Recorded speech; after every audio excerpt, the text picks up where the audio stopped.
Hello, Dr. Cath here, and today we're in the middle of Shrewsbury in our garden at the Cut, and we're going to be talking about gardening for birds. Gardens are really important for birds. The combined amount of garden we have in this country is over 10 million acres. It's an area larger than Sussex. It's bigger than all the nature reserves in the country put together.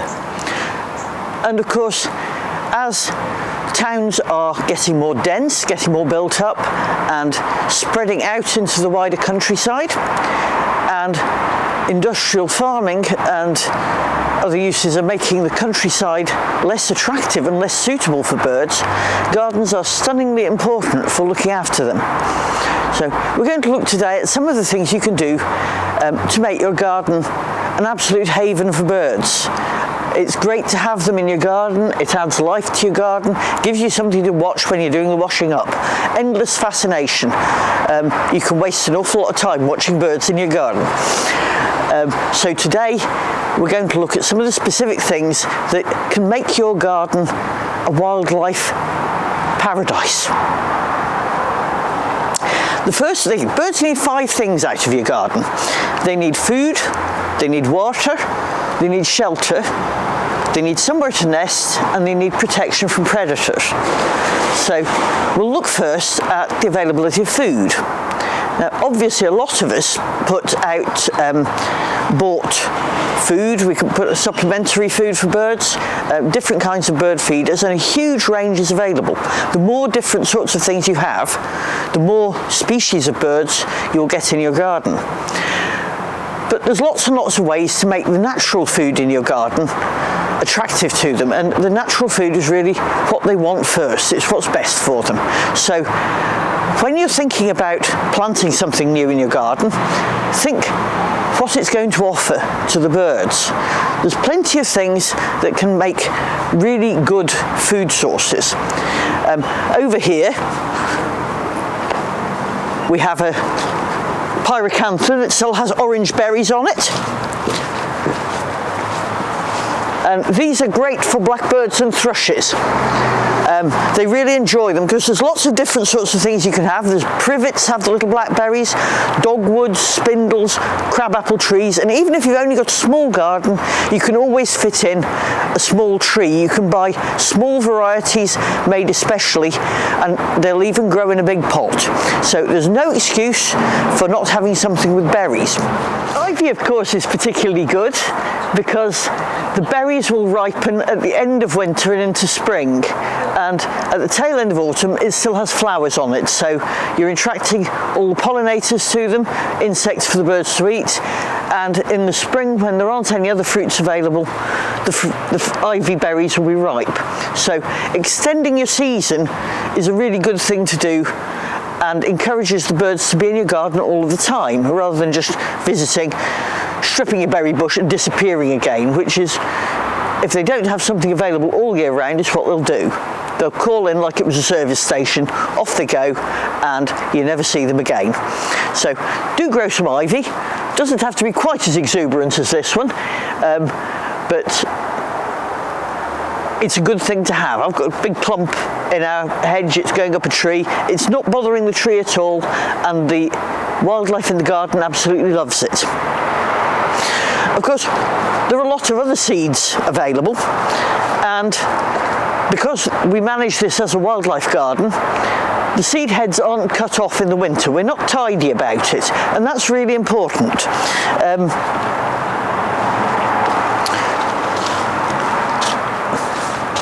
All of the little weedy plants have very small seeds on them, which are really important for some of the finches.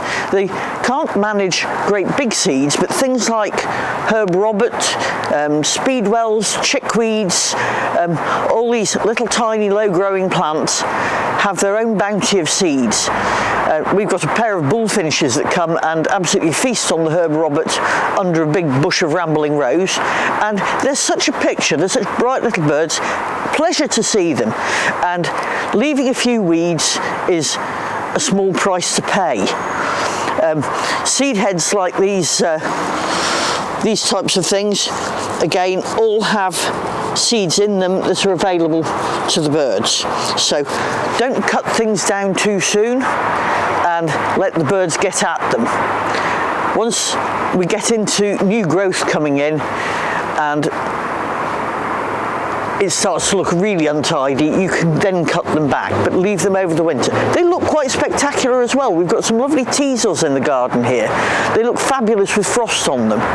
And all the goldfinches, of course, they have very narrow beaks. Pick the little seeds out and have a lovely time. So make sure there's plenty of stuff left, and when you're growing things, think what sort of seeds it'll have and what will be available. It doesn't have to be a giant sunflower. Lots of things have plenty of seed that the small birds will enjoy. Of course, there's a lot of birds that not seed eaters, and they'll be in your garden looking for invertebrates. Almost every garden in the country has a blackbird visiting it. I think 95% of surveyed gardens have blackbirds in them, and they really like picking up things like earthworms, little spiders, slugs, this sort of thing. And it's really good to leave part of your garden with a mulch on it, or like we have here, dead leaves left on the bare earth, because the blackbirds will fossick through it, picking up the leaves and throwing them over their shoulders, and you'll all seen them do it, and picking out all those little grubs and things. Wrens and dunnocks will go scuffling through it, looking for tiny invertebrates, little spiders, tiny beetles, all sorts of things. So it's a really good resource for them. It's also good for your garden, because they're eating things that perhaps might harm your plants. They're going to be there in the summer to eat pest species as well. So if you leave a good mulch or dead leaves, foliage lying about anywhere like this, there'll be little bugs underneath it ready for the birds to come hunting for, and it's a really good way to see them. It's a great way of telling birds from each other by the behaviour of them. So it's a great way to notice what they're doing, how they're behaving, and get to know them that little bit better. So plenty of resources in the food department. Water also is important, particularly for the seed feeders. They'll search for open water, and it's all right if it's been a rainy day and there's a nice puddle, but in dry spells and in winter when things are frozen, they'll appreciate a good source of water. Now, one of the best things for a wildlife garden is a pond, of course, but if you haven't got one, a bird bath will work very well. They need to drink, they also need to bathe to keep their feathers in good condition. So we have a stone bird bath over there, but during the winter when it freezes up, it's quite difficult to keep it available. So during the winter what I do is I get a big plant saucer. So here's my winter bird bath, which is, as you see, just a large plant saucer and very easy to keep clean.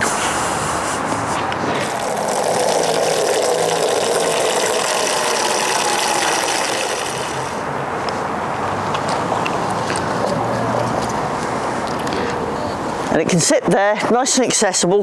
It's shallow enough for any bird that wants to have a bath in it. And then, if it's frozen solid in the morning, I can just pick it up, turn it over, drop the disc of ice out, and refill it. Very, very easy. And you're left with a nice little ice skating rink as well, in case anybody wants to slide about on it. Shelter. Again, in the winter, particularly, when birds are roosting, they're going to get very cold. If they get very cold, they lose body weight, they lose condition, and they need more food. So obviously shelter is very important in your garden. And climbing plants are particularly good. We saw the ivy a minute ago. That's a really good roosting site. We've got a nice passion flower over there on the trellis. Again, birds can tuck themselves into it. Over on this side, we've got the evergreen bay bushes, which again, very dense and make very good sheltered roosting sites. Quite a lot of birds will actually group together to share their body heat. Long-tailed tits are particularly famous for it. They'll sit in a row all huddled up. Wrens will use empty nest boxes, so it's always a good idea to make sure you put a little bit of hay in for them, and they'll actually gather in very large roosts and stuff themselves all into the nest box. So you can see how important shelter is. From 63 wrens in one nest box is the record. And they actually shuffle round, so the ones in the middle go to the outside and the ones on the outside get warmed up on the inside. So think how nice it would be to be a bird in your garden and have somewhere cosy for the night, somewhere they can shelter. Thick hedges are good. Climbers on house walls are particularly good because you get the effect of the warmth from the house coming through the brick. Any of that sort of thing. So just be mindful when you're planning your garden or planning to plant something new that you could provide something that maybe isn't there already that the birds will really appreciate. When you're pruning hedges, think bird. Think of the time of year you do it. Obviously you don't want to be cutting things down when the birds are busy nesting in them. There's also ways that you can prune sympathetically to provide nesting sites in the next few years. So this is my prop, which is just the top of a cherry sapling that's grown itself.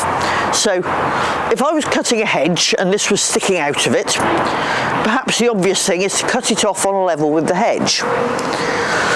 What is a better thing to do is to cut it off so that it's going to grow to form a nest cup. So I would cut this branch in the middle here, leaving these ones to develop into stronger branches so that in a few years' time a thrush or a blackbird could make a nest in that cup.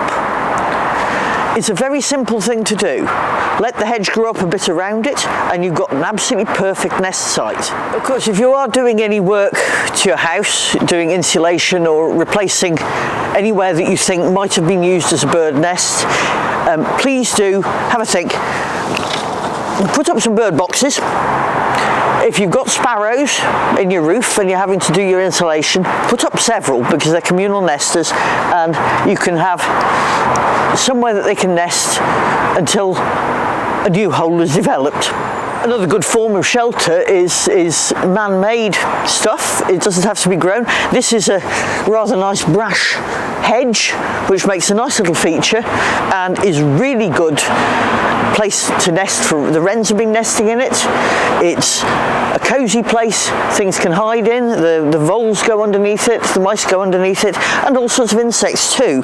And I've just noticed at the bottom of it there's a lot of dead snail shells, which is another really valuable thing for birds.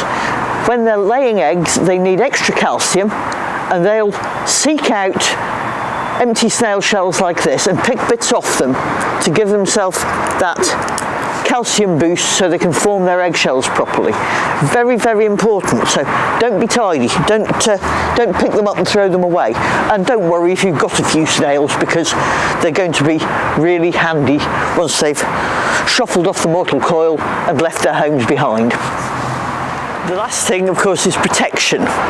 You want your garden haven to keep the birds safe from predators. When you're siting bird feeders, think about that. You want ground feeding stations to be away from low cover, like down here, because cats or things could sneak out from under that. But hanging feeders need to be close enough to something like this so that the birds can get away quickly if a sparrowhawk comes through. I don't worry too much about sparrowhawks. People don't like them very much. They do take birds, but they evolved with them. They're part of the countryside. It's quite a natural thing. They don't actually diminish the population.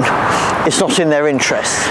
The other form of danger to birds in the garden, of course, is from poisons. We don't look on them as poisons. They're herbicides and insecticides, but the chemicals in them aren't at all good for birds, so really organic is the best thing. If you can possibly do all your gardening without putting any chemicals on it at all. That's what you want to do, because for the safety of your birds, it's probably one of the best things. It's also keeping a good insect population up to provide lots of food for them.